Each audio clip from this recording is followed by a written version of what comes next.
Okay, so what we've done then is we've outlined what John is trying to do in this paragraph. We've started to discuss the ways in which he's going about doing it, and we've started to talk about how he could achieve these goals further. We seem to have a consensus that John is trying to compare Krugman and Ferguson. There seems to be some speculation that he might be doing it in order to say that they aren't entirely different. He's going about this by providing a lot of direct evidence from them, but one of the problems with that is that his voice is falling into the background because he's not analyzing the quotes enough. I want to start in the second sentence. Okay, actually I want to start in the first sentence. Good. Okay, so our first sentence is our topic sentence, of course, right? And interestingly enough, John is talking about topics. So John is telling us what the topics are that Krugman and Ferguson are going to be addressing, right? And between the first and the second draft here, right, John has removed this, the role of the deficit, right?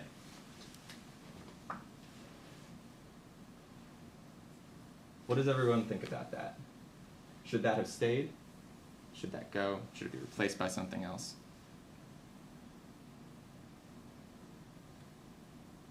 I think it should have stayed. Why? It's pretty central to both of their arguments. Because that's where they differ on their views. And then again, he's trying to say how similar they are. Right. So there's a bit of a tension there, right? So instead of saying the main topics, we might say something along the lines of the common topic, right? So it's common, shared, right? Something like that, in order to indicate that they are talking about the same thing. The common topic between both debaters is the current depression, right? Both of them are talking about the depression, right? So now we're obviously in a comparison paragraph, right? What's the purpose of a comparison paragraph? Probably to limit the scope of what you're going to be talking about, right? Because Krugman and Ferguson do talk about a number of things. Even though the articles are short, you could talk about what they think about the Obama administration, right? But instead, we're going to be focusing on the current depression. Probably you want to say recession, right?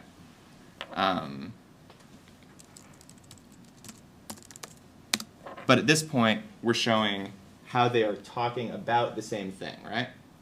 That last bit here, the role of the deficit, starts to move away from a comparison to a certain degree of contrasting between the two of them, right?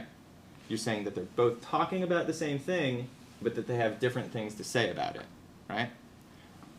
So those are two goals for this paragraph, right? But I think you could say that those two goals could work together in order to help us see what at least the first half of the whole paper is going to do.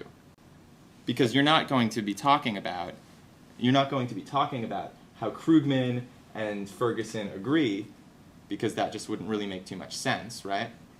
But you're going to A, stay focused on a common topic between the two of them so that you can actually hold them up against one another, and B, differentiate them with respect to this specific issue, which is what's the significance of the deficit for the economy, for the recovery.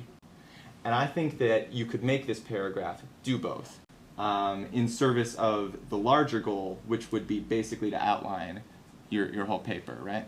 We're sort of treating this like an introduction. I mean, there's a reason that this is the second paragraph in your paper, and how you're trying to define the terms that you're going to be dealing with, right? And in a certain way, this sort of plays off against your introduction, and you might want to think about combining the two. I think this does almost as much, if not more, work than your current introduction does. Then we move on, right? While the issue is more or less common knowledge at this point, there are some current developments and all of that. Okay?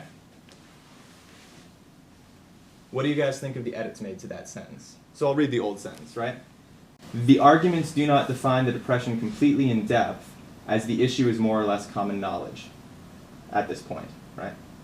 John changed it to, while the issue is more or less common knowledge, they provide some details on the economic crisis and some current developments.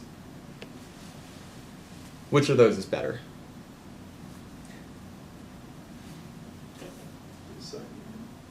The second one. Why? Because it allows him to talk about what those current developments are, as opposed to making a broad statement that the arguments made by the authors aren't complete, which would kind of force him to go in a different direction. And I don't know if he was trying to. Yeah, I think you're right on, right? I mean, if his purpose is to talk about the authors, talking about what they don't do seems, and if they both don't do the same thing, seems fairly immaterial, unless you want to start talking about a sort of shared blind spot that they both have, and that doesn't seem to be your goal. Right, so if you want to actually be defining what they're doing, then you want to positively focus on what their goals are. And this sentence does that a little better. Plus, it just reads better, right? The arguments do not define the depression completely in depth, as when you have a subordinate clause saying, given that on the back end of an independent clause, then it's a really funky way of constructing a sentence. I'm partial to it myself, but readers hate it, right? Because what you're doing there is you're burying the lead, right? You're giving the explanation behind the whole issue at the end of the sentence, right? So unless you're doing it for a dramatic effect, don't, right? So while the issue is more or less common knowledge, right? Now you're leading with the condition, right?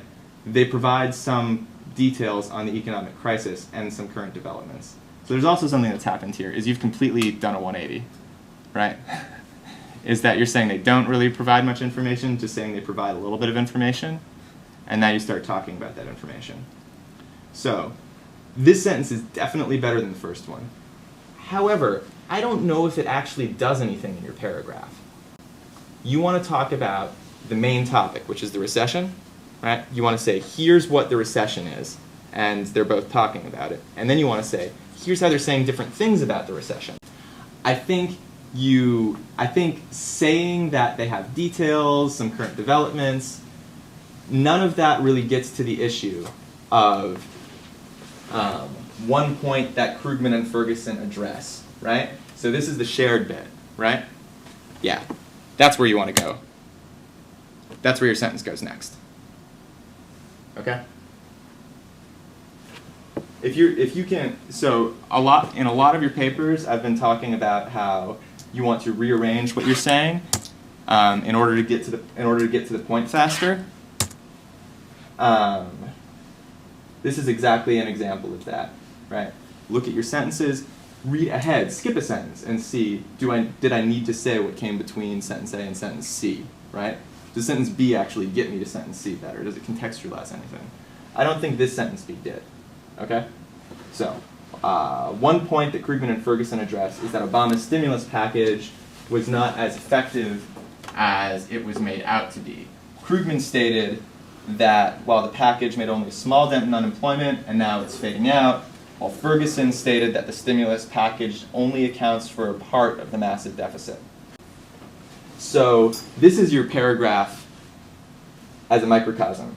We're talking about your paragraph doing two things, which is talking about Krugman and Ferguson having the same topic and then doing different things with it. It's exactly what this sentence does.